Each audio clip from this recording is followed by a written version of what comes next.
രണ്ടിലെ ബിരിയാണി എടുത്താ ബിരിയാണിക്ക് അഞ്ച് ബിരിയാണിയൊക്കെ വിചാരിച്ച ഇന്ന് ബിരിയാണി വെച്ചാൽ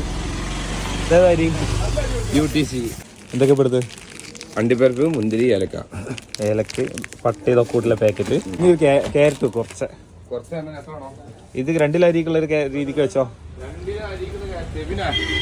അതന്നെ മതിയാ ഇത് മതി ചപ്പ് പൊതിന കുറച്ച് വെച്ചോ ചെമ്മീൻ ബിരിയാണിക്കുള്ള സാധനങ്ങളൊക്കെ നമ്മൾ വാങ്ങിയിട്ടുണ്ട് കേട്ടോ ഇനി നമുക്ക് വീട്ടിലെത്തിരിക്കണം ഓക്കെ അല്ലേ ഓക്കെ എൻ്റെ വൈഫ് ആദ്യമായിട്ട് ഉണ്ടാക്കുന്ന ഒരു ബിരിയാണി കേട്ടോ ചെമ്മീൻ ബിരിയാണി അപ്പോൾ അതാണെന്ന് നമ്മൾ നിങ്ങളുമായിട്ട് ഷെയർ ചെയ്യാൻ പോകുന്നത് അതിനുള്ള ഇൻഗ്രീഡിയൻസ് കാര്യങ്ങളൊക്കെ ഓരോന്നായിട്ട് ഇത് കടയിൽ നിന്ന് കൊണ്ടുവന്നതും പിന്നെ നമ്മൾ വീട്ടിൽ നിന്ന് എടുത്തൊക്കെ സംഭവങ്ങൾ കൂടെ റെഡി ആയിക്കൊണ്ടിരിക്കുന്നുണ്ട് അപ്പോൾ നമ്മുടെ പാത്രം ഉണ്ടല്ലോ വീട് കൂട്ടിയിരുന്നതിന് ശേഷം നമ്മളൊരു സുഹൃത്ത് നമുക്ക് ഗിഫ്റ്റായിട്ട് തന്ന നോൺ സ്റ്റിക്കിൻ്റെ പാത്രമാണ് ആദ്യമായിട്ട് ഉണ്ടാക്കുന്ന ബിരിയാണിയാണ് ഒരാൾ അപ്പോൾ അതുകൊണ്ട് തന്നെ വീഡിയോക്ക് താഴെ നിങ്ങളുടെ വലിയ നിർദ്ദേശം അഭിപ്രായങ്ങളൊക്കെ തീർത്തും നിങ്ങൾ കമൻറ്റ് ചെയ്യാൻ ശ്രമിക്കണം കേട്ടോ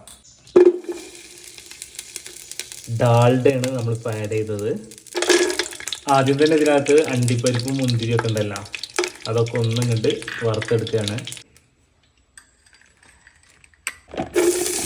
ഇതിനകത്ത് തന്നെ നമ്മൾ കുറച്ച് ഉള്ളി ഉണ്ടല്ലോ അത് ഒന്നും കണ്ട് വറുത്തെടുക്കുക 1 കിലോ ചെമ്മീനാണ് അങ്ങനെ നമ്മൾ അതിൻ്റെ മുകളിലുള്ള ഷെല്ലൊക്കെ കളഞ്ഞ് വൃത്തിയാക്കി കഴിഞ്ഞതിന് ശേഷം അതിനകത്തേക്ക് ഇതാ കുറച്ച് ഉപ്പ് ആഡ് ചെയ്തിട്ടുണ്ട് മഞ്ഞൾപ്പൊടി ശേഷം നന്നായിട്ടൊന്ന് മിക്സ് ചെയ്ത് കൊടുക്കുക തൊട്ട് പുറത്ത് തന്നെ നമ്മളൊരു പാത്രത്തിൽ വെള്ളം വെച്ചിട്ടുണ്ട് ഇതൊന്ന് തിളച്ച് വരുമ്പോൾ ഇതിനകത്ത് അരി ഇടാനുണ്ട് അപ്പോൾ ഇതിന് ഇവിടെ നമുക്ക് സവാള വറുത്ത് റെഡിയാക്കലും മസാല കൂട്ടലൊക്കെ പരിപാടി ഇതിൽ തീർക്കും വേണം സവാള നന്നായിട്ട് പൊരിച്ചെടുക്കണേക്ക് പഞ്ചസാര ഇടുന്നത് കാണുന്നുണ്ട് കേട്ടോ ഞാനും ആദ്യമായിട്ടാണ് കാണുന്നത് അപ്പോൾ എന്നോട് പറഞ്ഞത് ഏതൊരു വീഡിയോയിൽ കണ്ടിരിക്കുന്നതുകൊണ്ട് പഞ്ചസാര ആഡ് ചെയ്ത് കഴിഞ്ഞിട്ടുണ്ടെങ്കിൽ ഉള്ളി ഇതേപോലെ നന്നായിട്ട് നല്ല ക്രിസ്പി രൂപത്തിൽ പെട്ടെന്ന് നല്ല മൊരിഞ്ഞ് കിട്ടുമെന്നൊക്കെ പറയുന്നുണ്ട് അങ്ങനെ സവാള റെഡി ആയിട്ടുണ്ട് സെയിം അതേ പാത്രത്തിലേക്ക് നമ്മൾ തുടക്കത്തിൽ കൊടുത്ത ഡാൽഡ ഉണ്ടല്ല അവർക്ക് അതിലിപ്പോഴും ബാക്കിയുണ്ട് അതിലേക്ക് നമ്മളെന്തെങ്കിലും മഞ്ഞൾപ്പൊടിയും ഉപ്പൊക്കെ ഇട്ട് മിക്സ് ചെയ്തിട്ടുള്ള ചെമ്മീനുണ്ടല്ലോ അത് ജസ്റ്റ് ഒന്ന് ഇട്ടിട്ട്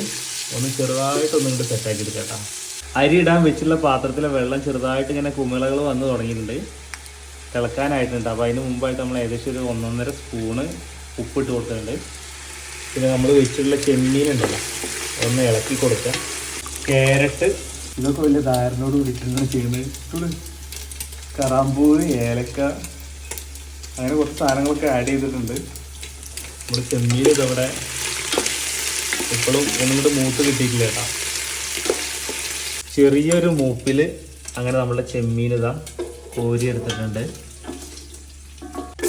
ചെമ്മീൻ കോരി എടുത്തതിന് ശേഷം സെയിം പാത്രത്തിൽ തന്നെ നമ്മൾ എന്ത് ചെയ്യണം സവാള വാട്ടാൻ പോവാണ് ഡാൽഡ നമ്മൾ വീണ്ടും കുറച്ച് ആഡ് ചെയ്തിട്ടുണ്ട് കണ്ടില്ല കട്ട കിടക്കുന്നത് നേരത്തെ കുറച്ച് സംഭവങ്ങളൊക്കെ ചെയ്തില്ല അപ്പോൾ അതിലൊക്കെ വറ്റി പോയിട്ടുണ്ടായിരിക്കും പിന്നെ ഇതിനകത്ത് കുറച്ച് ഉപ്പ് ആഡ് ചെയ്ത് കൊടുക്കുക ഇഞ്ചി വെളുത്തുള്ളി പച്ചമുളക് മിക്സിയിലിട്ടൊന്ന് ചെറുതായിട്ടൊന്നുകൊണ്ട് അരച്ചെടുത്ത സംഭവം അതും കൂടി ആഡ് ചെയ്തിട്ടുണ്ട് തക്കാളി ആഡ് ചെയ്തിട്ടുണ്ട് വേപ്പിൻ്റെ ഇല ചപ്പ് പുതിന ഗരം മസാല കുരുമുളക് പൊടി ഇതിൻ്റെ അളവ് കാര്യങ്ങൾ എത്രയെന്നുള്ളതൊന്നും നമ്മൾ പറയുന്നില്ല ഏകദേശം ഒരു ഐഡിയ കണ്ട് ചെയ്യാണ് മഞ്ഞൾപ്പൊടി തീ കുറച്ച് വെച്ചിട്ടുണ്ട് ഇനി ഒന്നുകൂടെ വാടി കിട്ടാൻ വേണ്ടിയിട്ട് മൂടി വെച്ചിട്ടുണ്ട് ഇതിനകത്ത് നമ്മൾ മുളക് പൊടിയോ പച്ചമുളകോ യൂസ് ചെയ്തില്ല പക്ഷെ നമ്മൾ പച്ചമുളക് അരച്ച് ഇതാക്കിയിട്ടുണ്ട് സെറ്റാക്കിയിട്ടുണ്ട് ഇനി തൊട്ട് പുറത്ത് വെള്ളം ഇതാ തിളച്ചുകൊണ്ടിരിക്കുന്നുണ്ട് കേട്ടോ അപ്പോൾ ഇതിനകത്തേക്ക് ഇനി നമുക്ക് അരി ഇടാനുള്ള പരിപാടിയാണ് അരി കഴുകി കൊടുത്തോണ്ട് വെച്ചിട്ടുണ്ട് 2 കിലോ അരി ഈ പാത്രത്തിൽ പോവോ മൊത്തം കൊണ്ട് വെന്ത് പൊന്തി കഴിഞ്ഞിട്ടുണ്ടെങ്കിൽ ആകെ ഇതാവട്ടാ വെള്ളം കുറച്ച് കോരി മാറ്റിയാണ് അങ്ങനെ 2 കിലോ അരി ഇട്ട സമയത്ത് വെള്ളം കുറച്ചും കൂടി മേലേക്കുണ്ട് പൊന്തി ഞാൻ റൈസ് അത് പൊന്തി വരുമ്പോൾ അറിയാം വെന്ത് വരുമ്പോൾ അറിയാം ഈ അരി ഈ പാത്രം 2 കിലോ പോകുന്ന അറിയില്ല കേട്ടോ എങ്ങനെ നോക്കാം നമുക്ക് വെയിറ്റ് ആൻഡ് സീ മൂടിയിട്ട് തുറന്ന സമയത്ത് ഒരു സ്മെല്ലൊക്കെ വരുന്നുണ്ട് കേട്ടോ മസാലയൊക്കെ ഒന്ന് സെറ്റായി അടിപൊളിയാവുന്നുണ്ട് തോന്നുന്നുണ്ട് ചെമ്മീൻ ആഡ് ചെയ്ത് കൊടുത്ത് ശേഷം വീണ്ടും ഒന്ന് മൂടി വെച്ചിട്ടുണ്ട് പണി ചെറുതായിട്ട് കിട്ടി തുടങ്ങിയിട്ടുണ്ട് സംഭവം വേവ് ഏകദേശം കായി തുടങ്ങുന്നുണ്ട്. പക്ഷെ കുറച്ച് റൈസ് ഉണ്ടല്ലോ നമ്മൾ വേറെ പാത്രത്തിലേക്ക് മാറ്റുകയാണ്. കാരണം നമുക്ക് എന്ത് ചെയ്യണം, ബിരിയാണി ഈ പാത്രത്തിൽ തന്നെ ദമ്മാക്കിയിട്ട് സെറ്റാക്കുമ്പോൾ അടിയിൽ ആ മസാലയോട് ചേർത്തിട്ട് എന്ത് ചെയ്യുക, ഈ മേലിപ്പോൾ മാറ്റുന്ന റൈസ് ആണ് കേട്ടോ. അപ്പോൾ വേവ് കറക്റ്റായി കിട്ടിക്കോളും. ബാക്കിയുള്ളത് റൈസ് മൊത്തം ഈ പാത്രത്തിൽ കിടന്നിട്ട് അത്യാവശ്യം വേവ് അതിൻ്റെ ശേഷം നമ്മൾ ഊറ്റിയിട്ട് അങ്ങോട്ട് മാറ്റുള്ളൂ. സംഭവം സ്മെല്ലൊക്കെ ഉണ്ടല്ലോ അടിപൊളിയായിട്ട് സെറ്റായി കിട്ടിയിട്ടുണ്ട്. അപ്പോൾ നമ്മൾ ചെറുതായിട്ടൊരു പണി വളി എന്ന് പറഞ്ഞല്ല, അതിലെ പണി വളിയുള്ള ആദ്യം നമ്മൾ കോരി വെച്ചുള്ള റൈസ് ഉണ്ടല്ലോ കുറച്ച് വേവ് കമ്മിയുള്ള, അത് ഏറ്റവും അടിയിൽ തന്നെ ഇട്ട് കൊടുത്തിട്ടുണ്ട്. പിന്നെ അതിന് ശേഷം അത്യാവശ്യം കുഴപ്പമില്ലാത്ത വേവായിട്ടുള്ള നമ്മുടെ റൈസ് ഉണ്ടല്ലോ അത് ഏറ്റവും ടോപ്പിലേക്ക് ഇങ്ങോട്ട് മാറ്റുന്നുണ്ട്. നമ്മൾ കല്യാണ വീട്ടിലൊക്കെ വെക്കുന്ന രീതിയിൽ സെറ്റാക്കുകയാണെങ്കിൽ മുകളിൽ ഇതിട്ടിട്ട് മുകളിൽ കണയിൽ കൊടുത്തിട്ട് ഒന്നും കൂടി ചൂടാക്കായിരുന്നു. പക്ഷെ നമ്മൾ ഈ ഒരു പാത്രത്തിൽ ചെയ്യുന്ന സമയത്ത് നമുക്ക് അതിന് ചെയ്യാനുള്ള ഒരു ഓപ്ഷൻ ഇല്ല.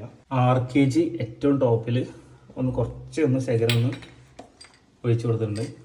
അതേപോലെ നമ്മുടെ തുടക്കത്തിൽ വറുത്ത് വെച്ചുള്ള അണ്ടിപ്പരിപ്പ് മുന്തിരി ഉണ്ടല്ലോ അതും കുറച്ചെടുത്ത് നമ്മൾ സവാള നല്ല പഞ്ചസാര ഒക്കെ ഇട്ടിട്ട് ക്രിസ്പി ആക്കി എടുത്തിട്ടുണ്ടായിരുന്നില്ല. ചപ്പും പൊതിനയും ടോപ്പിൽ ഒന്നും കൂടി ആഡ് ചെയ്യുന്നുണ്ട് കേട്ടോ, ഒരു ലെയറും കൂടി ആയിട്ട്. നമ്മുടെ ബിരിയാണി സെറ്റ് ആയിട്ടുള്ള പാത്രം നമ്മൾ അങ്ങനെ മൂടി വെച്ചിട്ടുണ്ട്. ഫൈനലി അങ്ങനെ കുറച്ച് സമയത്തിന് ശേഷം നമ്മുടെ ദമ്മ് ഇതിനെ തുറന്നു നമ്മുടെ ബിരിയാണി ഓപ്പൺ ആക്കാൻ പോവാണ്. സംഭവം ലുക്ക് ബേസിലും ഒക്കെ അടിപൊളിയാണ്. ടേസ്റ്റാണ് നമുക്ക് അറിയേണ്ടത്. നമ്മൾ കുറച്ച് റൈസ് ഉണ്ടല്ലോ, റൈസ് കുറച്ച് വേറെ പാത്രത്തിലേക്ക് മാറ്റി വെക്കുകയാണ്. അത് കഴിഞ്ഞതിന് ശേഷം ബാക്കി എല്ലാം കൂടി ഇതിലിട്ടിട്ട് മിക്സ് ചെയ്യാനായിട്ട് പ്ലാൻ ചെയ്യുന്നത്. മസാലയുടെ അങ്ങോട്ട് എത്തിയ സമയത്താണ് സ്മെല്ല് ശരിക്കും ഇങ്ങോട്ട് പുറത്തേക്ക് വന്നു തുടങ്ങുന്നത്. അങ്ങനെ ചെമ്മീൻ ബിരിയാണി റെഡി ആയിട്ടുണ്ട്. നമ്മൾ നല്ല രീതിയിൽ മിക്സ് ചെയ്ത് കൊടുത്തിട്ടുണ്ട്. ആദ്യം തന്നെ ഒരു കാര്യം പറയാല്ല, ഫസ്റ്റ് ടൈം ആണ് ഒരു ബിരിയാണി വെക്കുന്ന ഒരു സംഭവമാണ്, അതുകൊണ്ട് കുറച്ച് പോരായ്മകളൊക്കെ ഉണ്ടാവും. പിന്നെ നമ്മൾ എടുത്തതിൽ 1 കിലോ ചെമ്മീൻ എടുത്തതിൽ 2 കിലോ റൈസ് എടുത്തിട്ടുണ്ടായിരുന്നു. അപ്പോൾ അതുകൊണ്ട് ആ മസാലയുടെ അളവ് കുറച്ച് കുറഞ്ഞു പോയൊരു സംഭവമുണ്ട്. ചെമ്മീൻ അവിടെ ഇവിടെയൊക്കെ ബാക്കിയുള്ളവർക്ക് കിട്ടുന്ന ഒരു അവസ്ഥയുള്ളത്. നമ്മൾ ചെമ്മീൻ മുകളിൽ തന്നെ കിടക്കുന്ന നമുക്ക് കഴിച്ചോക്കാം. ചെമ്മീനൊക്കെ എരിവും പുളിവും മസാല ഒക്കെ ഇട്ടിട്ട് അടിപൊളി സെറ്റ് ആയിട്ടുണ്ട് കേട്ടോ. നമ്മൾ കുറച്ച് ചോറ് ഇതിൻ്റെ ടോപ്പിൽ നിന്ന് ഇവിടുന്ന് കുറച്ചൊന്ന് കഴിച്ചോക്കെ എങ്ങനെ ഉണ്ടെന്നുള്ളത്. ഉപ്പിൻ്റെ കുറവ് നല്ല രീതിയിൽ ഫീൽ ചെയ്യുന്നുണ്ട്.